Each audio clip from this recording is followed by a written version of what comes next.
Hello guys, कैसे हैं आप लोग। स्वागत है आप सभी का मेरी यूट्यूब चैनल एग्जाम तौर में। कैसे हैं आप लोग। मैं आशा करता हूं कि आप लोग का एग्जामिनेशन की तैयारी ज़ोरों से चल रही होगी। दोस्तों, आज के इस वीडियो में हम लोग क्लास 12 परीक्षा 2022 के लिए फिजिक्स का सब्जेक्टिव क्वेश्चन का 100 इंपॉर्टेंट सब्जेक्टिव क्वेश्चन को देखने वाले हैं और एक ही वीडियो में हम लोग 50 क्वेश्चन को देखने वाले हैं। तो वीडियो को शुरू से लेकर अंत तक देखिएगा और सभी क्वेश्चन को आप लोग नोट कर लीजिएगा बुक में। तो चलिए फर्स्ट क्वेश्चन हम लोग देख लेते हैं। वीडियो को शेयर आप लोग ज़रूर कर दीजिएगा। वीडियो बनाने में बहुत मेहनत लगता है मेरे भाई, तो वीडियो को एटलीस्ट शेयर कर देना है आपको। जब भी जितना क्वेश्चन भी आप लोग एक दिन में 10 क्वेश्चन को आप लोग नोट कर सकते हो और फिर दूसरा दिन देख लेना आप लोग। और हम लोग आज इस वीडियो में 50 क्वेश्चन को देखने वाले हैं।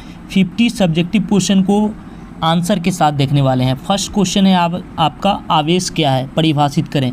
वेरी इंपॉर्टेंट क्वेश्चन है और इस वीडियो से 50 क्वेश्चन देखने के बाद मैं आपको गारंटी देता हूं दोस्तों, इससे बाहर आपके बोर्ड परीक्षा में एक भी प्रश्न नहीं छूटेंगे।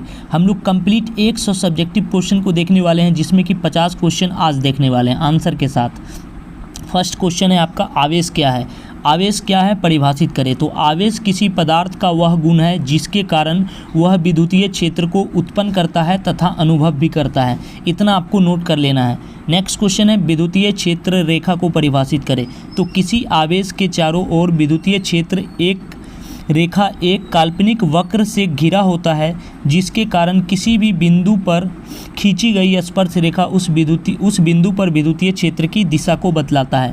विद्युतीय क्षेत्र रेखा के विषय में इतना आपको नोट कर लेना है और याद कर लेना है। आपके बोर्ड परीक्षा में डेफिनेटली पूछा जाएगा और इससे बाहर सब्जेक्टिव क्वेश्चन एक भी क्वेश्चन आपको नहीं पढ़ना है। मैं आपको गारंटी देता हूं दोस्तों, आपके बोर्ड परीक्षा में इससे बाहर एक भी प्रश्न नहीं दिखेगा। नेक्स्ट क्वेश्चन है दो विद्युतीय क्षेत्र रेखा एक दूसरे को प्रतिच्छेदित नहीं करती है, क्यों।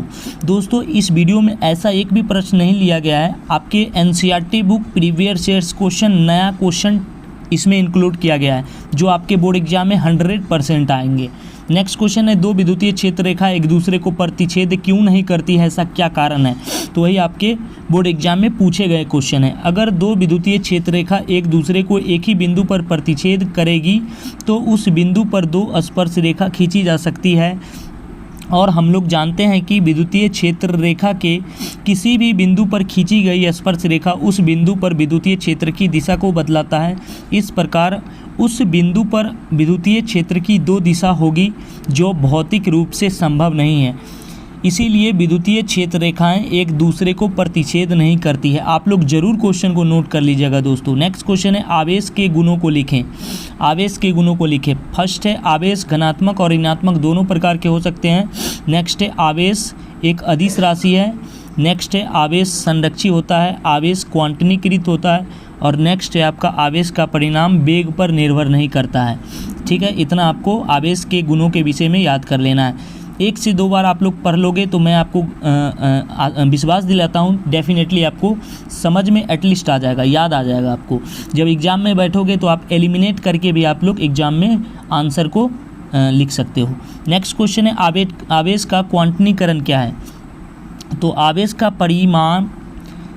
परिमाण इलेक्ट्रॉन का पूर्णांकी गुणज होता है। इसे ही हम लोग आवेश का क्वांटनीकरण कहा जाता है। Q बराबर प्लस माइनस NE, जहाँ N बराबर 1 2 3 5 डॉट अनंत तक जा सकता है दोस्तों।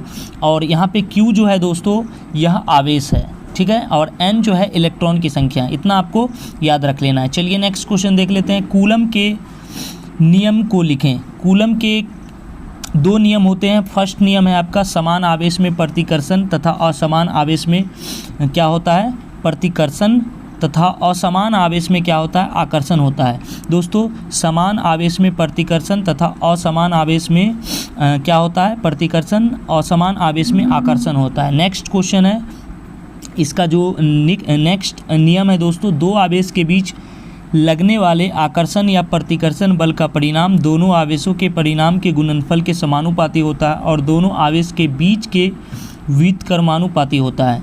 आपको याद कर लेना है। चलिए नेक्स्ट क्वेश्चन को देख लेते हैं। नेक्स्ट क्वेश्चन है काल्पनिक बल को कूलाम्बिक बल को केंद्रीय बल क्यों कहा जाता है। कूलाम्बिक बल को केंद्रीय बल क्यों कहा जाता है। तो दो आवेशों के बीच लगने वाला कूलम्बिक बल की दिशा दोनों आवेशों के केंद्र को मिलाने वाली रेखा की ओर होता है, इसीलिए कूलम्बिक बल को केंद्रीय बल भी कहा जाता है। इतना आपको कूलम्बिक बल के बारे में आपको याद कर लेना है। नेक्स्ट क्वेश्चन को देख लेते हैं दोस्तों। नेक्स्ट क्वेश्चन भी काफ़ी हाईलाइटेड क्वेश्चन है जो आपकी परीक्षा के लिए वेरी वेरी इंपॉर्टेंट है। कूलम के नियम की सीमा को लिखें।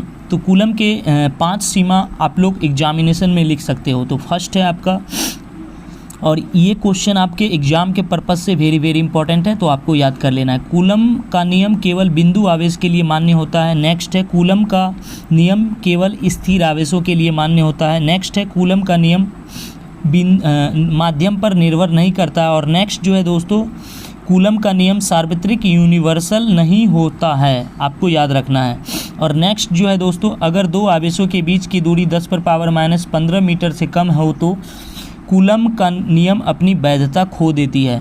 कूलम के नियम की सीमाओं को के बारे में आपको इतना जानकारी रखना है दोस्तों। चलिए नेक्स्ट क्वेश्चन देख लेते हैं। वेरी वेरी इंपॉर्टेंट क्वेश्चन है, और एक भी क्वेश्चन ऐसा नहीं लिया गया है जो आपके एग्जाम के पर्पस से इंपॉर्टेंट नहीं है। सभी क्वेश्चन इंपॉर्टेंट है, एक भी क्वेश्चन को इग्नोर नहीं करना है आपको। आवेश का आयतन घनत्व को परिभाषित करें। तो प्रति एकांक आवेश में आवेश के परिभाषित को आवेश का आयतन घनत्व कहा जाता है। इसे एस से सूचित किया जाता है, Q/V, जहाँ पे V आयतन है दोस्तों। ठीक है, इतना आपको याद रख लेना है। नेक्स्ट क्वेश्चन है आपका, आवेश का पृष्ठीय घनत्व यानी सिग्मा को परिभाषित करें। प्रति एकांक क्षेत्रफल में आवेश के परिमाण को आवेश का पृष्ठीय घनत्व कहा जाता है। इसे हम लोग ओमेगा यानी सिग्मा से सूचित करते हैं, यानी सिग्मा को हम लोग इस तरह से लिखते हैं दोस्तों इंटर में।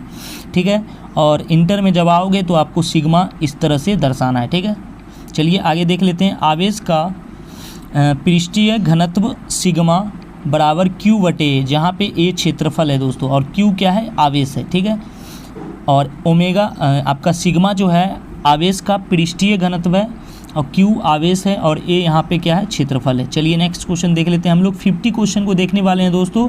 50 क्वेश्चन आप लोग नोट कर लीजिएगा। अध्यारोपण का सिद्धांत क्या है, और इस 50 क्वेश्चन में दोस्तों आपके जितने भी चैप्टर दिए गए हैं फिजिक्स में, सभी से क्वेश्चन इंपॉर्टेंट लिया गया है। तो बहुत से आवेशों के नियम के अंदर किसी एक आवेश पर अन्य सभी आवेशों के कारण लगने वाले विद्युतीय बलों को परिणामी बल सभी आवेशों के कारण स्वतंत्र रूप से लगने वाले विद्युतीय बल के सदिश योग के बराबर होता है।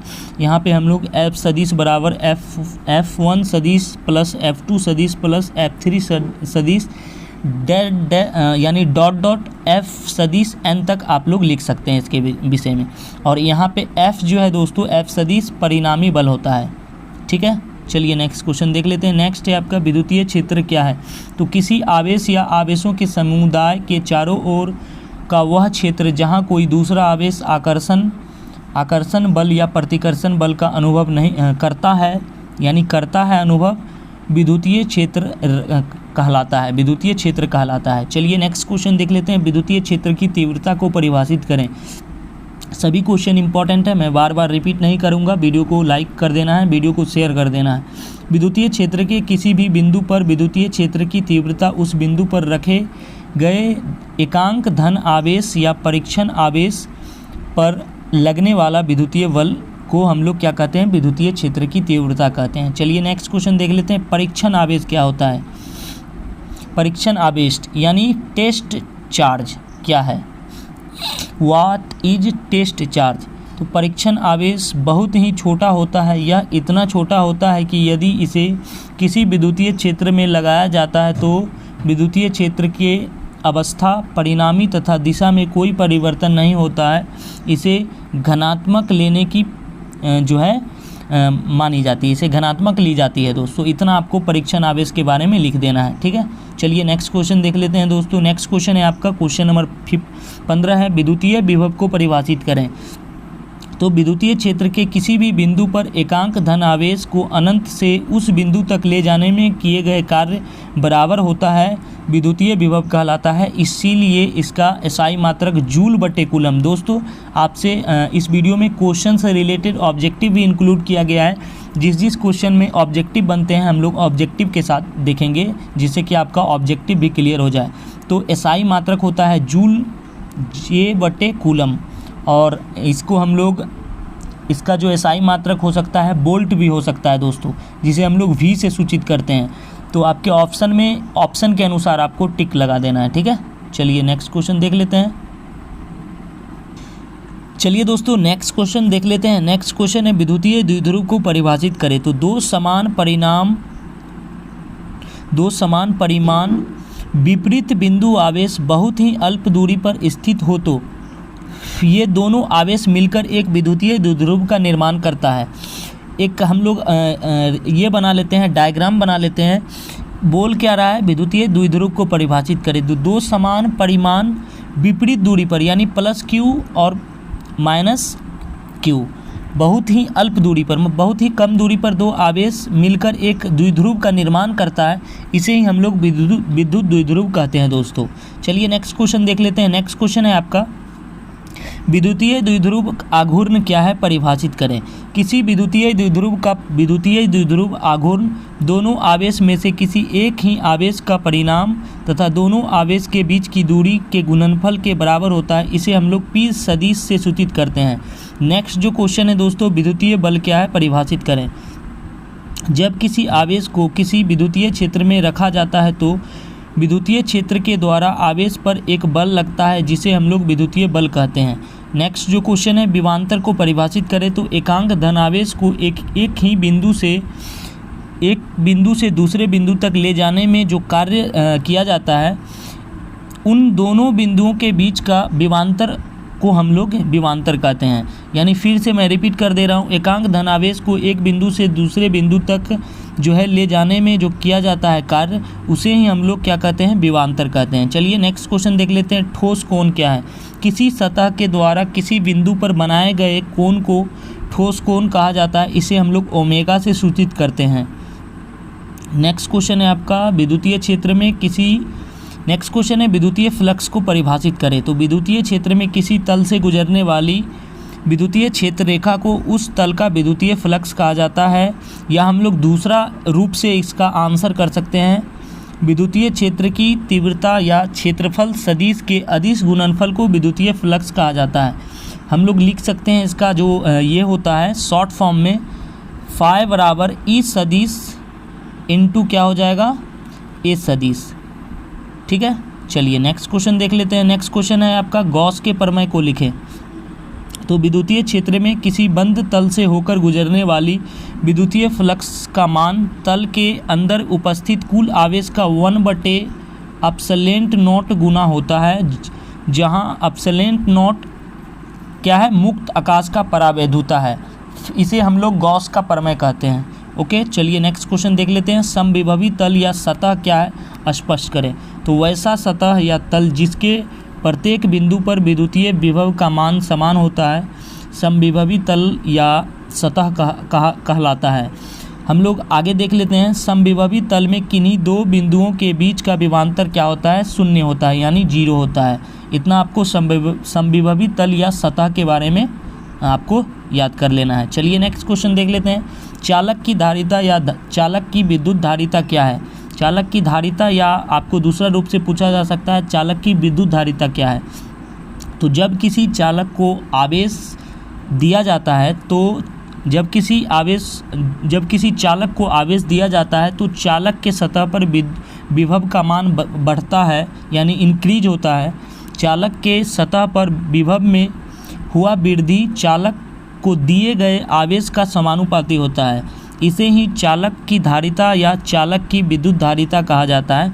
इसका एसआई यूनिट्स हो जाएगा दोस्तों कूलम बटे वोल्ट, यानी सी बटे भी होता है, जिसे हम लोग फेराडे भी कहा जाता है, यानी कहते हैं दोस्तों।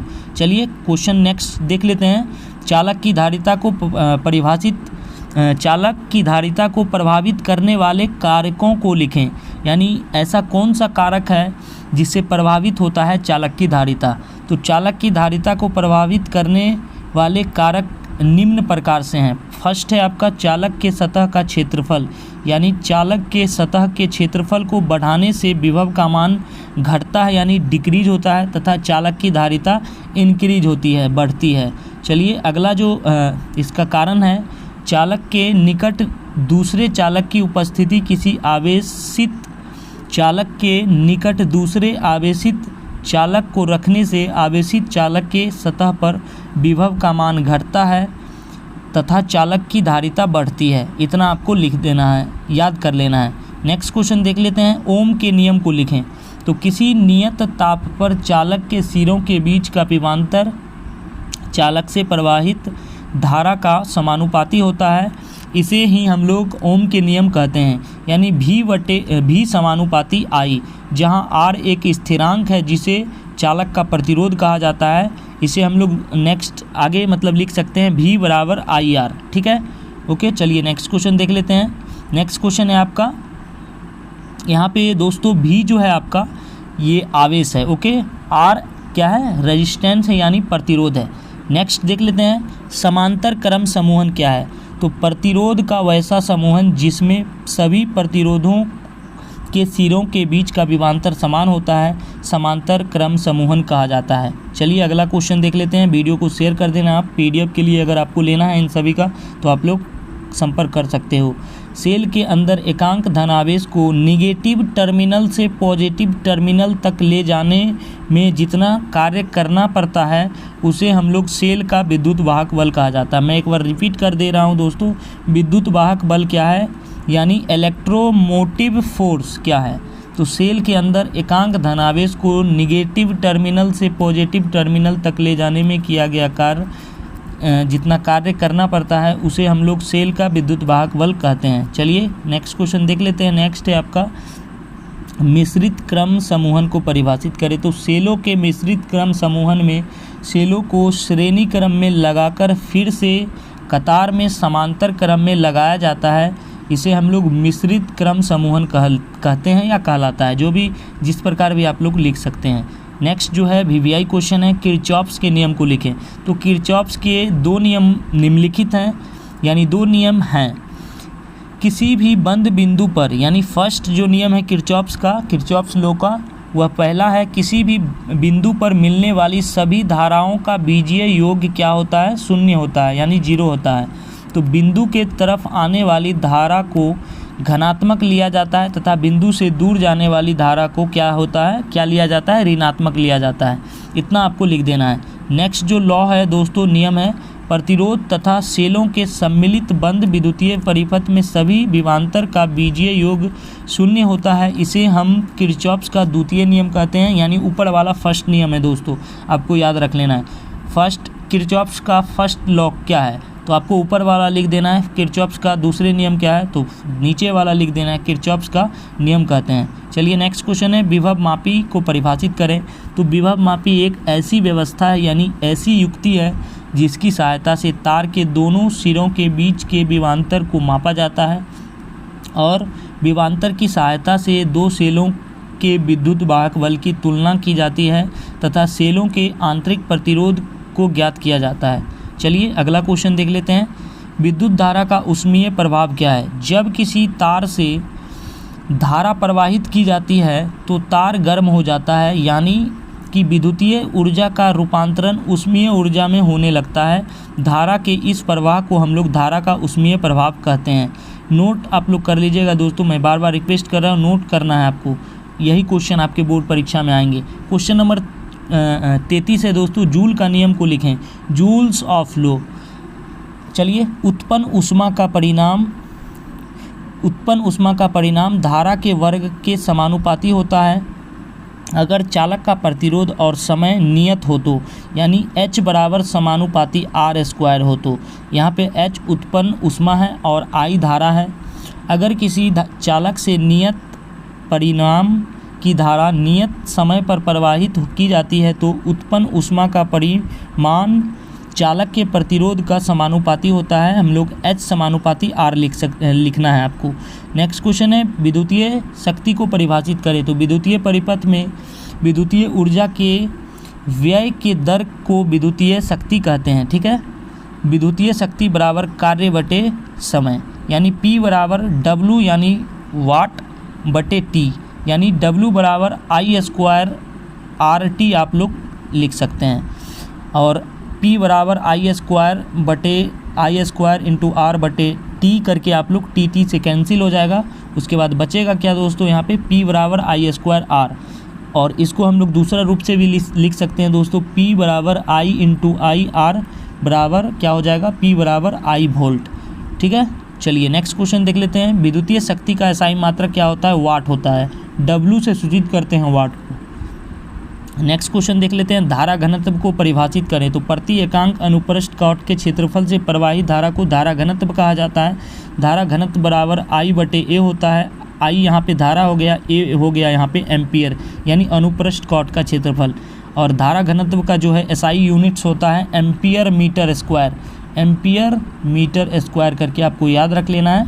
धारा का जो है SI यूनिट्स होता है। नेक्स्ट क्वेश्चन, अनुगमन वेग क्या है। तो विद्युतीय क्षेत्र के प्रवाह के कारण चालक के अंदर उपस्थित इलेक्ट्रॉन विद्युतीय क्षेत्र के विपरीत दिशा में एक नियत औसत वेग से गमन करता है, इसे अनुगमन वेग कहा जाता है। नेक्स्ट क्वेश्चन देख लेते हैं। बाएं हाथ की हथेली का नियम क्या है। बाएं हाथ की हथेली का नियम क्या है। बहुत इंपॉर्टेंट क्वेश्चन है, कई सालों से नहीं पूछा जा रहा है, आपके एग्जाम में डेफिनेटली पूछा जा सकता है। इस नियम से दो सदिश गुणनफल की दिशा को निकालने के लिए सूत्र में लाए गए सदिश की दिशा में बाएं हाथ में 4 अंगुलियों को रखा जाता है और अंगूठे को सूत्र के दाएं दूसरे सदिश की दिशा में घुमाया जाता है, तो हथेली की दिशा सदिश गुणनफल की दिशा को बतलाता है। इतना आपको लिख देना है, बाएं हाथ के हथेली का नियम। ओके, ठीक है। चलिए नेक्स्ट क्वेश्चन देख लेते हैं। ऑस्टेड का प्रयोग क्या है। ऑस्टेड का प्रयोग जो है, ऑस्टेड ने पाया कि जब किसी तार से धारा प्रवाहित की जाती है तो तार के चारों ओर चुंबकीय क्षेत्र उत्पन्न होता है, और यह चुंबकीय क्षेत्र तब तक रहता है जब तक कि तार से धारा प्रवाहित होती रहती है। धारा के इस प्रवाह को धारा का चुंबकीय प्रवाह कहा जाता है। चलिए नेक्स्ट क्वेश्चन देख लेते हैं। इस क्वेश्चन के बारे में इतना आपको, और आगे भी लिख सकते हैं। इस प्रयोग को ऑस्टेड का प्रयोग कहा जाता है। लॉरेंज बल क्या है या लॉरेंज संबंध क्या है, जो भी आपसे पूछा जाएगा उसी के अकॉर्डिंग आपको आंसर देना है। अगर किसी आवेश को विद्युतीय क्षेत्र तथा चुंबकीय क्षेत्र के सम्मिलित क्षेत्र में लाया जाए तो आवेशित कण पर लगने वाला परिणामी बल विद्युतीय बल तथा चुंबकीय बल के सदिश योग के बराबर होता है। चलिए नेक्स्ट क्वेश्चन देख लेते हैं। बायो सावर्त का लॉ, वेरी इंपॉर्टेंट क्वेश्चन है। बायो सावर्त तथा लाप्लास ने धारावाही चालक के छोटे से अल्पांश के कारण किसी बिंदु पर उत्पन्न चुंबकीय क्षेत्र के परिणाम के लिए नियम दिए, जिसे बायो सावर्त का लॉ कहते हैं। चलिए नेक्स्ट क्वेश्चन देख लेते हैं। शक्ति गुणांक क्या है, परिभाषित करें। तो परिपथ में यथार्थ माध्यम शक्ति तथा आभासी माध्यम शक्ति के अनुपात को परिपथ का शक्ति गुणांक कहा जाता है। नोट में आप लोग लिख सकते हैं, यदि गुणांक का मान LC तथा R पर निर्भर है तो शक्ति गुणांक का कोई मात्रक, और शक्ति गुणांक का दोस्तों कोई मात्रक नहीं होता है, यानी नन होता है। आपको याद रख लेना है। वाटहीन धारा क्या है, वेरी इंपॉर्टेंट क्वेश्चन है, कई वर्षों में क्वेश्चन पूछे गए।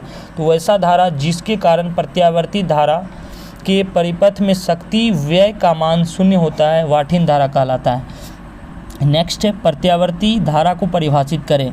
तो किसी परिपथ में प्रवाहित होने वाली वैसी धारा जिसका परिणाम तथा दिशा समय के साथ आवर्त रूप से बदलते रहता है, प्रत्यावर्ती धारा कहलाता है। ओके, चलिए नेक्स्ट क्वेश्चन देख लेते हैं। वीडियो को लाइक और शेयर कर देना है। नेक्स्ट क्वेश्चन है, परिनालिका को परिभाषित करें। तो नेक्स्ट जो क्वेश्चन है, परिनालिका को परिभाषित करें। तो सर्किल यानी सर्पिल के रूप में लपेटी गई सर्किल के रूप में लपेटी गई तार को परिनालिका कहा जाता है। परिनालिका को विद्युत रोधी पाइप के ऊपर तार को लपेट कर बनाया जाता है, जैसे कि आप लोग इस प्रकार देख सकते हैं। ठीक है, आगे देख लेते हैं, परिनालिका की लंबाई परिनालिका की त्रिज्या की तुलना में ज़्यादा होनी चाहिए। इतना आपको परिनालिका के बारे में लिख देना है। आप लोग नोट करते जाइए 2 से 3 बार में आपको याद हो जाएगा। 1 एम्पियर की परिभाषा लिखें। 1 एम्पियर क्या है, परिभाषित करें। तो 1 एम्पियर की धारा वह अस्थायी धारा है जो हवा या निर्वात में 1 मीटर दूरी पर रखे 2 समांतर तार के प्रति एकांक लंबाई पर 2 × 10⁻⁷ न्यूटन मीटर का बल लगता है, यानी लगाया जाता है। उसे हम लोग क्या कहते हैं, 1 एम्पियर की धारा। ठीक है, नेक्स्ट क्वेश्चन देख लेते हैं, चुंबकीय फ्लक्स क्या है। नेक्स्ट है आपका चुंबकीय फ्लक्स क्या है। चुंबकीय क्षेत्र में किसी बंद तल से लंबवत गुजरने वाली कुल चुंबकीय क्षेत्र रेखा की संख्या को उस तल का चुंबकीय फ्लक्स कहा जाता है। या हम लोग दूसरा रूप से आंसर दे सकते हैं, चुंबकीय क्षेत्र तथा क्षेत्रफल सदिश के अदिश गुणनफल के चुंबकीय फ्लक्स कहा जाता है। इसे हम लोग फाई से सूचित करते हैं। फाई को हम लोग इस प्रकार, यानी 0 को बीच में काट देते हैं, उसे हम लोग फाई कहते हैं। ओके, आगे देख लेते हैं, चुंबकीय फ्लक्स फाई बराबर B सदिश इंटू A सदिश। उसके बाद हम लोग इस प्रकार आप लोग लिख सकते हैं। ठीक है, चलिए नेक्स्ट क्वेश्चन देख लेते हैं। लिखना है तो आप लोग लिख सकते हैं, कंप्लीट मार्क्स अगर नहीं भी लिखोगे तो भी आपको मिल जाएगा। ठीक है ना, चलिए नेक्स्ट क्वेश्चन देख लेते हैं, क्वेश्चन नंबर 47। लास्ट 2-3 क्वेश्चन बचा हुआ है, लास्ट तक आप लोग नोट कर लेना। विद्युतीय चुंबकीय प्रेरण को परिभाषित करें। तो जब किसी चुंबकीय और चुंबकीय क्षेत्र का स्रोत के बीच में आपेक्षिक गति दी जाती है तो कुंडली में एक विद्युत वाहक बल उत्पन्न होता है तथा कुंडली में धारा उत्पन्न होता है। कुंडली में उत्पन्न विद्युत वाहक बल का प्रेरित विद्युत वाहक बल तथा उत्पन्न धारा को प्रेरित धारा कहा जाता है और इस घटना को विद्युतीय चुंबकीय प्रेरण कहा जाता है। ओके, चलिए नेक्स्ट क्वेश्चन देख लेते हैं, फैराडे का विद्युत चुंबकीय प्रेरण क्या है। दोस्तों ये क्वेश्चन हम लोग नेक्स्ट वीडियो में करेंगे। वीडियो को अगर आपको और केमिस्ट्री बायो का चाहिए तो इसी प्रकार आप लोग कमेंट करना, मैं आपको सारा का सारा क्वेश्चन का आंसर मैं दे दूंगा। ओके, ठीक है, वीडियो को लाइक शेयर सब्सक्राइब। जय हिंद।